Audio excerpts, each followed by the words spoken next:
This is episode 88 of The Variety Artist. This is John Abrams, your host and that guy that interviews successful variety artists from around the world.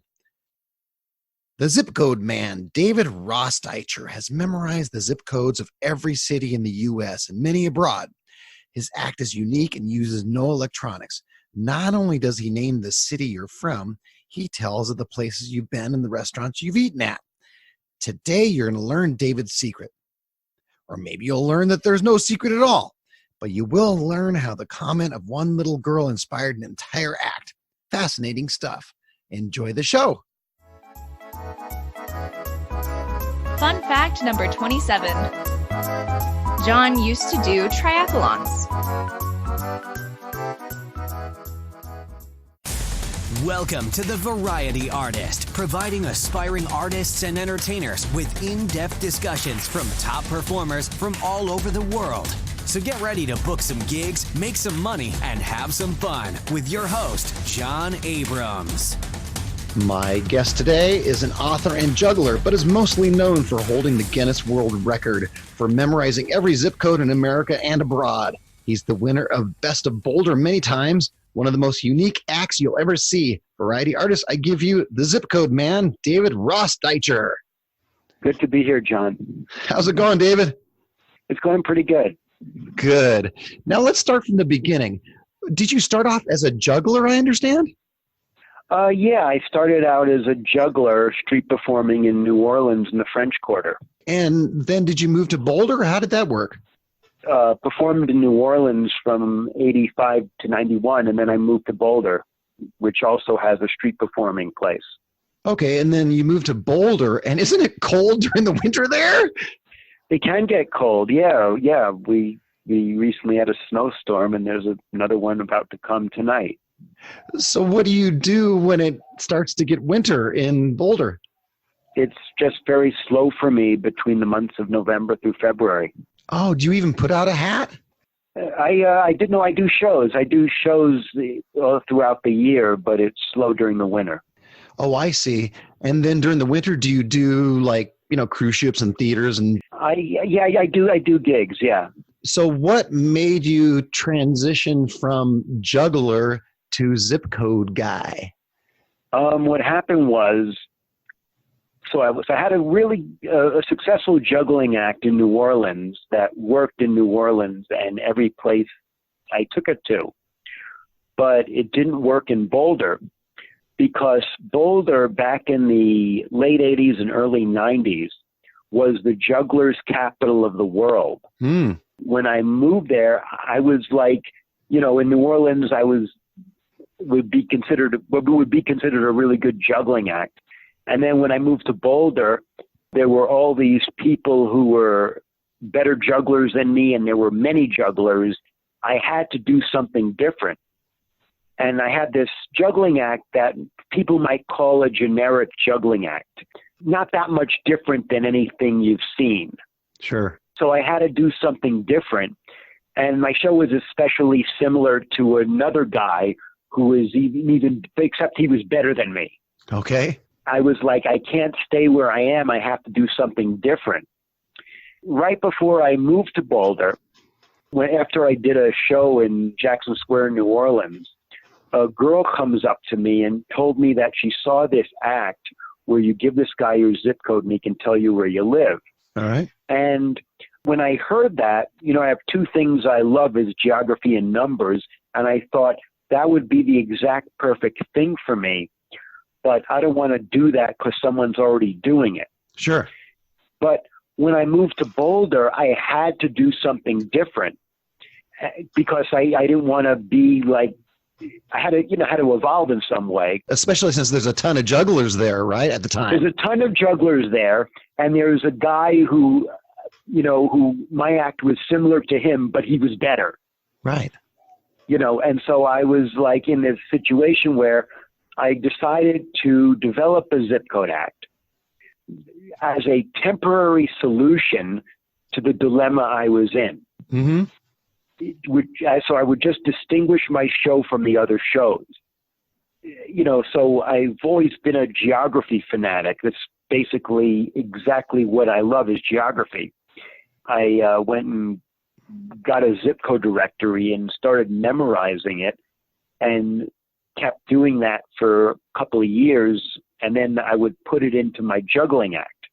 Wait, so you were doing juggling and then you grabbed these zip code books. Now, wasn't that intimidating when you first looked at them and said, oh my gosh, there's thousands and thousands? No. It was intimidating. Like, how the hell am I going to remember 50,000 or whatever zip codes?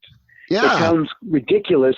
But the thing is, I have this weird thing with remembering numbers, and I have this fanaticism about geography. And I said, if it can be done, and I assumed it was done, then I can do it. Okay. And so then I start memorizing the hell out of, and their zip codes are arranged in a logical pattern. And gradually, when I was at the end of my juggling act, when I was on my tall unicycle with fire torches, I said, anyone from out of town, what's your zip code? And then people gave me their zip code. And the act of doing this act where people give me a number and I tell them about the place was both so much fun for me and so much fun for the person whose mind gets blown. Well, yeah, that's the amazing thing to me is not only there's two amazing things happening at the same time. Not only do you know the zip code and where they're from, but you'll name a restaurant or some place that they visited. Right. I've been traveling the U.S. extensively for years, and I'll tell them all about their place. Oh. And so when I started doing that, I mean, to me, juggling, I was never even planning to be a lifelong street performer. I mean, I thought of it as something I was doing temporarily while I figure out what I'm going to do. The solution to my problem with having a generic juggling act was thought of as I thought of it as a temporary solution to a temporary problem. Yeah. I didn't think I was going to street perform or even perform that long. I would figure out what career I would do. But then when I started doing this thing, street performing became the thing I loved to do more than anything, because it was like a place where I could just be this geography geek as a way of entertaining people. Yeah. I started doing this, and the show was becoming in Boulder, like even more popular than the top juggling acts. Wow. Because it's so unique. It's not just the uniqueness. It was the fact that it touches people personally. Huh. And it's the most fun thing for me to do. I mean, of all the things there are to do that's fun, you could imagine all the kinds of things people like to do. This is up there with pretty much everything. I guess it's the most consistently enjoyable thing I like to do is my show. Yeah. It seems to me that, I'm a magician myself, and when I perform, I get that great feedback and everything, but it seems like you're connecting to people individually, person by person, and you're actually connecting with them and something they're about. Right, exactly. And that's what's fun for me, where you make this connection with someone one at a time. I started doing it back in 1991, and what keeps the show going was it wasn't like I made any commitment to do this. It's just so much fun to do it, and I don't get tired of it. You just love it, huh? Yeah, that's just how it is. It's almost like it runs by perpetual motion. I don't have to get motivated to do it. Yeah, that's just how it is. So how many zip codes do you think you know about? Probably about 40,000. Oh my gosh. And how long? Wait, a couple things. Did you just memorize those 40,000, or did you memorize 30,000 and then over the last 20 years take care of the rest? How did that all work? It was sort of a gradual thing where first I would get the general areas of things, and then I would go deeper into the details. And over time, I just gradually kept getting better at it. And then the restaurants and the different places, you've actually visited all those places? Yeah. Before I was doing this kind of show, it was almost like when I would travel to festivals as a juggler, it was almost like going to the festival was like an excuse to stop in places along the way, because I was curious about all these places, because I was just into geography. Mm-hmm. And I was always curious about places I knew the names of and where they were, but I was always curious about what's unique about this place. What restaurants are there that are unique to it?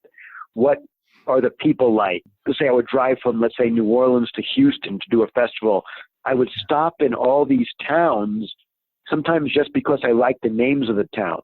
And then I would travel around the country with my show, with my juggling act, doing that for years. And I got to know this country really well. And then you just filed them away in your head and said, this restaurant belongs to this city, and et cetera, et cetera? I usually don't, especially when I'm in a place, I don't forget a place I'm in. And I'm always curious, what is a restaurant that's unique to this place? Or what is a street that's unique? Or what's different about this place? Mm-hmm. It's just like since I was a kid, I was just fascinated by places. Oh, well, something Louis Fox gave me the idea of a particular app. It's called a roadside atlas, I think it's called. Wherever you are in the country, you can type in the zip code and it'll show you something unique about that city. And it'll show you pictures and have reviews and different things. And you can go visit that particular thing. But you have that in your brain. Right. It's like I'm a roadside app. Yeah. Yeah, you are. So you either take the roadside app or you take David with you. That's kind of how it is. Yeah. Are there any memorization methods that you could teach us or that you use? I know of them. Like there were these books by Harry Lorraine on memory, and I've read them before, but I don't actually use any techniques. Okay, well, one of the fascinating things about your show to me, I've watched a lot of video on your performances and things, and you'll pull, I don't know, 10 or 12 people from the audience, and they'll tell you their zip code while they're coming up from the audience, and then you'll remember, they won't say it again, you'll remember every single person. You're right, and then I put them on a map, and then I tell a story that connects all the people and places, and I remember all the zip codes, and I could probably put 100 people on the map and remember their zip code. Wow. And is this something that you think you were born with, or do you think you're obviously, you're not using any techniques, right? Right. But there is something similar to a technique in that the zip codes are arranged in a logical pattern that makes it easier. And when I put people on a map, it gives me a hint about what the zip code was. Okay, so if you put them in California, for example, those are the nines, I guess? Because that would be exactly. And if you put them in New York, they're the zeros, right? Right. And so it gives me a hint. Now, how do you prove, if you're doing, for example, a theater venue or some venue where you're not outside in the open, do you have to prove that you're not using any sort of electronic devices? A lot of people suspect that I am, but that's just how it is. That's the way that trick has been done by magicians. Mm-hmm. You know, I don't think that's a bad thing, you know, that they're doing it that way. But, you know, people can come up and look, but there are people who think that I'm doing a trick. Do you do anything at the beginning of your show to disprove that? I don't. It's basically, I really just am so into the activity of telling people about where they come from that it almost doesn't matter to me whether they think I'm for real or not. Right. So the important thing of the routine of the whole thing is the entertainment value. Right. Exactly. Yeah. More than how does it do it. And it's both entertaining for them and entertaining for me. Mm-hmm. It's always fun not knowing what number is going to come out of someone. and where in my mind I'm going to go when they give me that number. Wow. All right, so we're going to do something kind of fun here. Now, I know I could have preset this, just like we're talking about the electronic devices. I could have preset this, but you and we even had difficulties at the very beginning of this getting our audio together, right? Right. So I don't think there's any way you and I could have figured this out. So here's what I did. I messaged a few of my friends and said, give me your zip code. And I'm going to give you a few zip codes. And go ahead. Yeah. Okay. You ready for this? Yeah. Okay. I'm going to start off easy and then it'll get harder and harder as we go. Okay. Go ahead. Okay. Here's a tough one. 80302. That's where I live in Boulder, Colorado. And there's a street performing place right there. I told you that might be an easy one. Yeah, it might be easy. Yeah, okay, so you're starting out with the easy one. Okay. Yeah, there you go. Okay, here's one that, I'm not even going to give you a hint. 90503. In Torrance, California. Very good. There's where I grew up. Oh, cool. So I know that town very well. Yeah. Here's one that was sent to me. 48390. In White Lake, Michigan. Very good. That is my friend Doug Shear, who is a yeah. Oh, you know Doug? No, I don't know Doug. Okay. But I know the zip code. It's outside of Detroit. Oh, there you go. He's gonna love this. He'll be listening to this. These are some of my listeners here. Okay, how about 33705? In St. Petersburg, Florida. Oh man. Okay, that is my daughter's boyfriend's parents. Oh, cool. All right, here's one for you from one of my listeners. 08844. In Hillsborough, New Jersey. I don't even know if that's right or wrong. I'm assuming that's right, but whoever. Yeah, that's Hillsborough, New Jersey. Okay. Little town in central New Jersey. Yeah. Okay, I'm going to give you a couple more Go here. ahead. Now these are going to get a little tougher. Well, for me, they're tougher. Ahead. I don't know. Maybe not for you. I don't know. 35442. In hang on a minute. Don't tell me. Capper, Alabama. Okay. Or it's this place next to Tuscaloosa, Alabama. It's I'll say something like Capper or something like that. Anyway, right next to Tuscaloosa, Alabama. Okay. I have Alabama. I'm not sure the name of the town, but all I know is the population is 10. Okay. So I'm assuming it's an itty bitty little teeny weeny little town. Yeah. Yeah. Okay. This one I particularly know. 93428.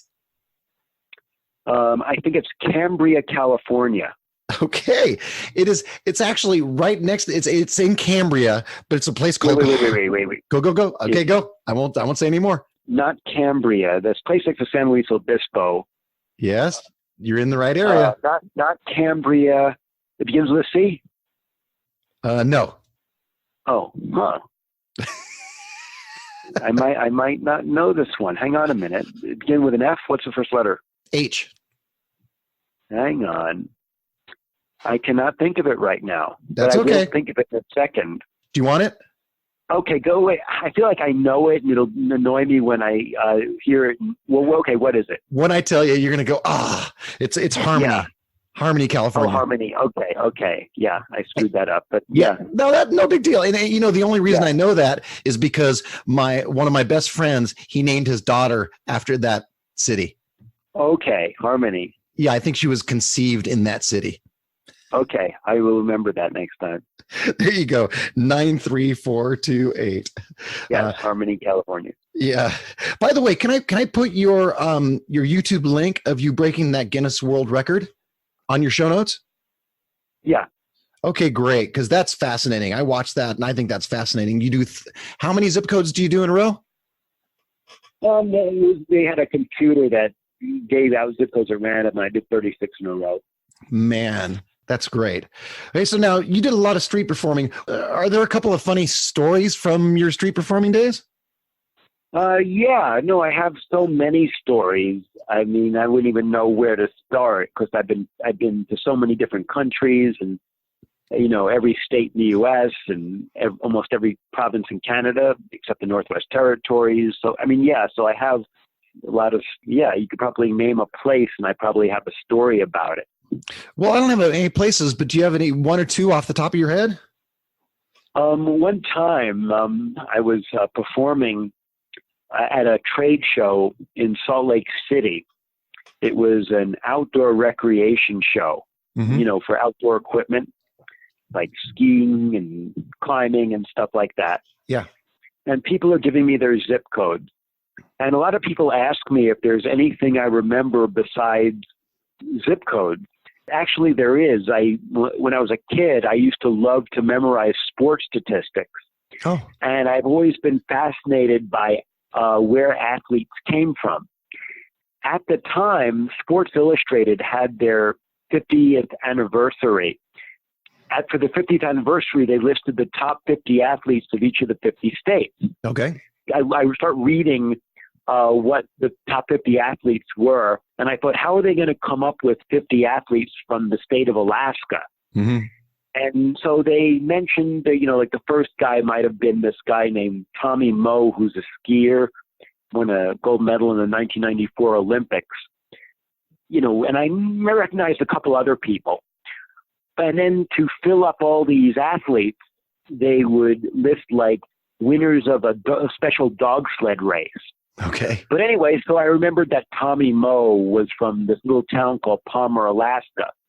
So people are coming up to me, asking me zip codes. And this one guy comes up to me and says, I bet you're not going to know my zip code. Mm-hmm. He says to me, 99645, which is a zip code of Palmer, Alaska. And I told him, he told this guy who came from Palmer, Alaska, and that there's a really great skier from there named Tommy Moe. And he says, that's me. And it turned out it was him. Oh, really? Yeah. So it's almost like I didn't just get the town right. I got the person right. That's amazing. Yeah, it's a zip code guy and mind reader. Yeah. But yeah, it was one of these crazy things where I couldn't create that situation. Oh, yeah. Yeah. I have a magician friend who used to do a trick called card on the ceiling, where basically it's pick a card, put the card back in the deck, and then he shuffles up the deck and he throws the deck of cards up to the ceiling, and one of the cards sticks on the ceiling, and it's your signed card. So years ago, we flew to, I think it was maybe Arizona, and we're in the airport. Someone comes up and says, "Oh, I hear you're a magician. Can you show me a trick?" So he sets up card on the ceiling, and he says, pick a card, signs the card, puts it back in the deck, shuffles it up, and he throws it up onto the ceiling, but it doesn't hit the ceiling. Before the ceiling, there's this ceiling fan where the blades are going slowly around, and the deck of cards hits one of those blades, and the entire deck falls down, but one card is stuck on the blade. And it's that card. Yeah, and it was his card. That's like better than the trick he wanted. Oh, way better. And there's no way he could ever do that again. Right. Things like that happen. Yeah. Yeah. All right. So do you have another story that you can tell us? Back in 2011, I have people on my map, and this girl gives me this number, 68640, which is the zip code of Genoa, Nebraska, a tiny little town. That was a zip code someone gave me many years earlier when I was doing a show at a hotel for some corporate event. And I didn't remember it, didn't know the zip code. And in that show, it was one of these shows where I didn't know not just that zip code, but didn't know a lot of others. And the show was terrible. Okay. Even my juggling tricks didn't go well. Mm-hmm. I mean, it was one of these shows where everything went wrong. Oh, yeah. And at the end of the show, I felt like I did such a bad show that I didn't ask the guy that hired me to pay me. I didn't ask him for the check. Mm-hmm. that was back in about 1996. I did that show where I didn't ask for the check and never got paid for that show. Okay. Come back 15 years in the future, 2011, this girl gives me, this zip code for Genoa, Nebraska. And then at the end of the show, she introduces me to her dad. Uh-huh. And her dad told me, you did a show for us about 15 years ago. And he says, I believe you didn't get paid. I said, well, yeah. Then I remembered the show, and I said, yeah, I just felt like I did a bad show, and I felt like I didn't even deserve to get paid. And so he ends up, he says to me, well, I'm going to pay you right now. And he takes out his wallet. He gives me $100 bill, then another one, then another one, then another 100, then another 100. And then he says, thank you for your performance. So I ended up getting paid for a show that I did 15 years earlier when I was doing a show on the street in Boulder 15 years after the show. Oh, that's great. The only thing I can think of when you tell that story is, what if it wasn't you? That'd be funny. That would be funny if he mistook me for someone. I would secretly thank the person that did the show. You're like, thanks for paying me for somebody else's show. Yeah, that's great. Yeah, yeah. All right. Well, we're gonna go to fact or something John just made up. Does that sound like fun? Yeah. Is it fact? Or is it something John just made up? Okay, here's what's going to happen. I'm going to say a headline, and you're going to tell me whether it's true or not. And if it is true, tell me a little more about it. How's that sound? Okay. All right, here we go. First headline. David's Memory Act was influenced by folk singer Pete Seeger.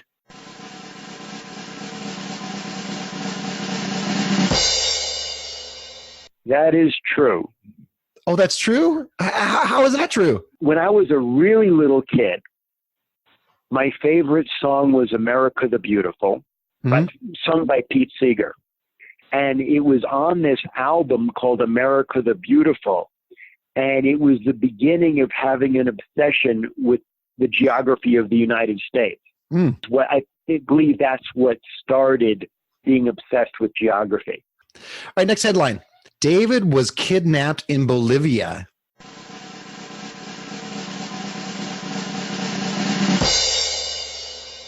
That's true. Oh, you were kidnapped in Bolivia? Yeah. I wasn't held for ransom or anything, but when I was in Bolivia, in La Paz, which is the main city there, this guy comes up to me and he starts talking to me, asking me, he says, turista, asking me if I'm a tourist, checking me out. And then this car pulls up and I start talking to him. Then this car pulls up.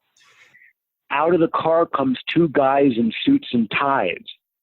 And they tell me that they're drug enforcement police and they suspect that I have cocaine on me. Oh. And, when this is my first day in Bolivia. And, when you're in a new country, last thing you want to do is piss off authority. Yeah. They said, we have to check if you have cocaine. And they got me to go in this car, in the back of this car, and they drove me to this place where, no one could possibly hear me scream if they tried to kill me. Oh, no.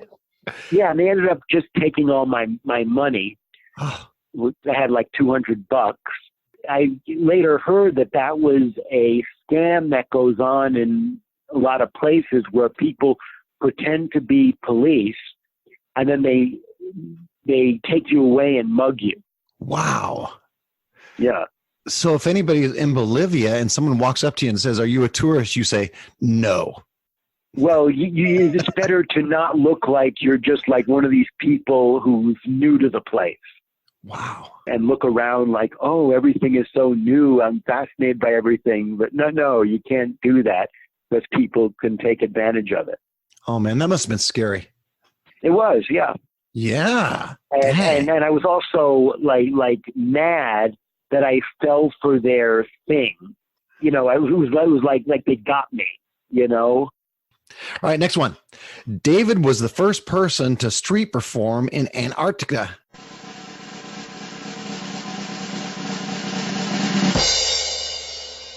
That is not true. Not true. But I tried to become that. When I was on the southern tip of Chile in the town of Punta Arenas, I had always wanted to go to Antarctica. It was the only continent I hadn't been to. Uh-huh. So I go to this Antarctic airline company that takes these day trips to Antarctica.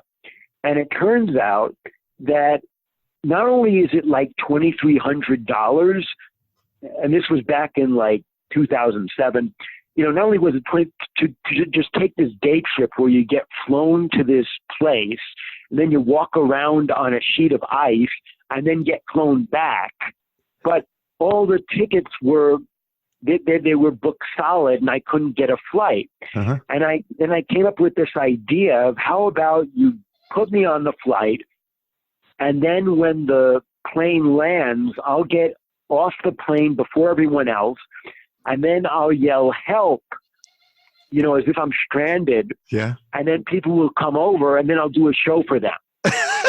You'll trick them into coming in.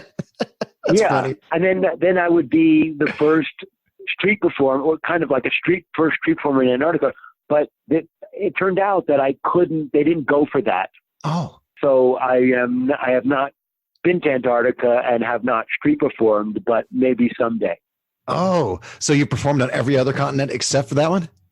I've been to every other continent, and I performed on most of them. I don't think I've performed in Africa. Yeah, I haven't performed in Africa yet, but I've performed on every other continent. Wow. I would love if that story was true, and then they let you fly there and do that. That would have been great. Yeah, that would have been great. Yeah. All right, last one. Go ahead. David has been asked by the Freud Institute for Memory Research to donate his brain after death.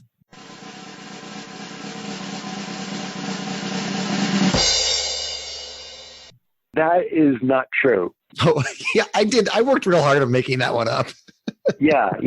It's not true, and it's one of these things where I don't know that I think that my brain would be that seen as that different from other people's. It was just having this fascination with geography that is just how it is.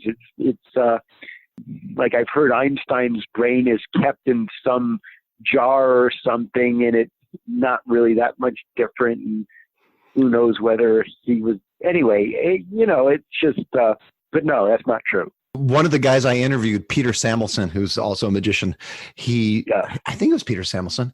He talks about when Einstein died, they, of course, put his brain in a jar to study it.